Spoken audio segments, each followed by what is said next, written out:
दोस्तों में सुजाता ने खीर खिलाई भगवान बुद्ध को, और भगवान बुद्ध ने खीर खाई। उसके बाद उनको वो शरीर में ऊर्जा आई और वो इस योग्य बन सके कि वो आगे संबोधि प्राप्त कर सकें। तो दोस्तों, जब वो उनमें ऊर्जा आ गई तो मार ने उन पे हमला किया।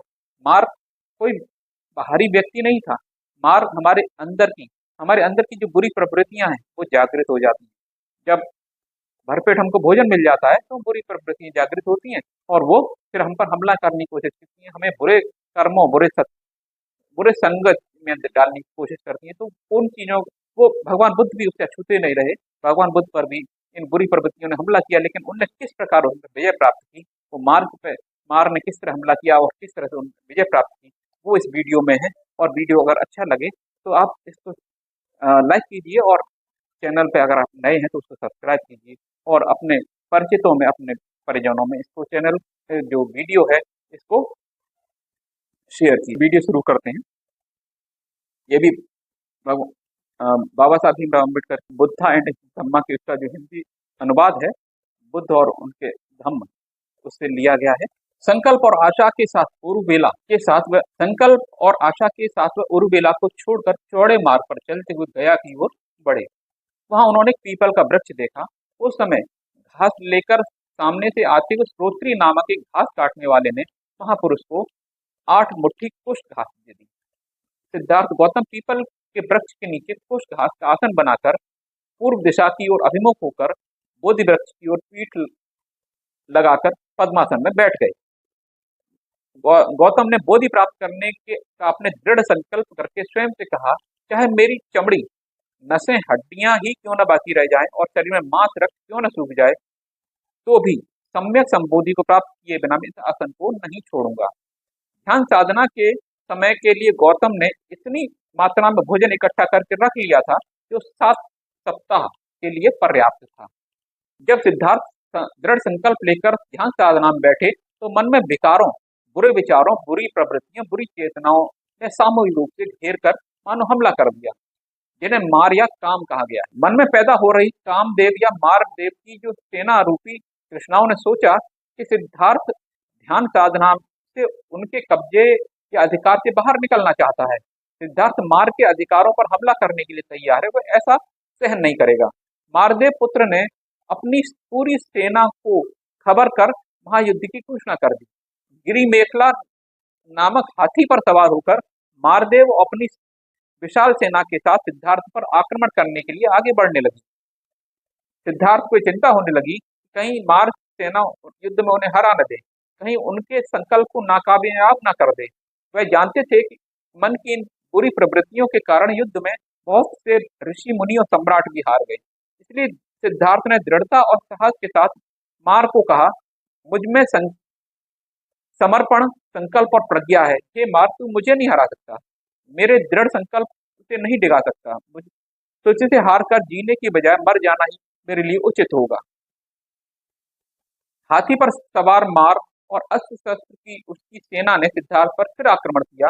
तेज तूफान चलवाया, आकाश को काले बादलों से पाट दिया, घनघोर वर्षा हो गई, चारों ओर अंधेरा छा गया, वातावरण काफी डरावना हो गया, लेकिन मार सिद्धार्थ गौतम का कुछ नहीं बिगाड़ सका। मार तेज वर्षा, हवा, पाषाण हथियार, धधकती आग, बालू, कीचड़ और घोर अंधेरे से भी बोधिसत्व को न डिगा सका तो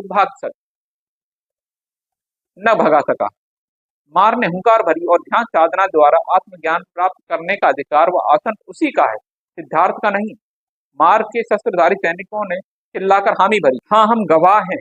मार ने सिद्धार्थ को ललकारा कि वो आसन से उठ जाए, क्योंकि उसकी इस आसन की योग्य होने का कोई गवाह नहीं। सिद्धार्थ बोले, मेरे पास कोई जीव साक्षी नहीं है, यह पृथ्वी मेरी गवाह है, यह मेरी दान पारमिता की गवाह है। ऐसा कहकर सिद्धार्थ ने अपने दाहिने हाथ से पृथ्वी को स्पर्श करते हुए कहा, क्या आप मेरे महादान की साक्षी हो? पृथ्वी ने गुंजायमान होकर कहा, हाँ, मैं आपकी गवाह हूँ। आज हार कर मार की सेना भागने लगी। सिद्धार्थ अपनी 10 पारमिताओं ढाल बनाकर सहज होकर बैठे रहे। वह शांत और स्थिर चित्त में पर्वत की समान अडिग रहे। हर तरह से डराने, धमकाने और रिझाने, मारने की कोशिशों के बावजूद मार सेना सिद्धार्थ को हराना तो दूर, डराने में भी सफल नहीं हो सकी। आखिर में निराश होकर अपनी दुर्गति से क्रोधित होकर वहां से भाग गई। सिद्धार्थ ने सूर्य अस्त होने से पहले ही मार और उसकी पूरी क्रोधित सेना को हरा दिया। राग द्वेष मोह की तृष्णा की मार सेना को हराने के बाद सिद्धार्थ का मन बहुत शांत और प्रसन्न हो गया।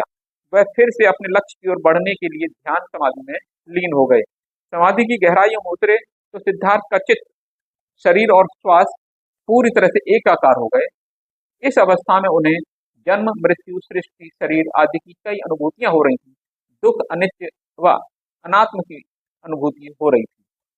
तो दोस्तों, आपने जाना किस तरह से मार की सेना को सिद्धार्थ के सामने हार का सामना करना पड़ा। सिद्धार्थ मजबूत रहे, अडिग रहे, पर्वत के समान अडिग रहे। वो हराना तो दूर, डरा भी नहीं सकी। तो उनने अपने शरीर की, अपने मन की जो बुरी प्रवृत्तियां की, जो उनको ध्यान साधना में जो बुद्धत्व की प्राप्ति में जो रुकावट बन रही थी, उनको हरा दिया और इस प्रकार उन्होंने बुद्धत्व की प्राप्ति की। तो हमें दोस्तों, मैं विशेषकर जो हमारे विद्यार्थी हैं उनको भी कहना चाहूंगा कि तमाम प्रलोभन आते हैं, तमाम मन में लालच उत्पन्न होते हैं, और उन सब से दूर होकर उनको हरा कर ही आप अपने संकल्प, अपने जो आपका टारगेट है उसकी तरफ बढ़ सकते हैं।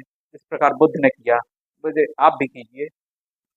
तो वो दोस्तों, जी आपको वीडियो अच्छा लगा हो तो फिर से मैं आपसे कहना चाहता हूँ कि वीडियो आपको अच्छा लगा हो तो इसको लाइक कीजिए, चैनल को सब्सक्राइब कीजिए अगर आप नए हैं तो, और वीडियो पसंद आए तो इसे आप अपने परिजनों, अपने जानकारों, अपने दोस्तों में इसको शेयर कीजिएगा। धन्यवाद। जय हिंद। नमो बुद्धाय।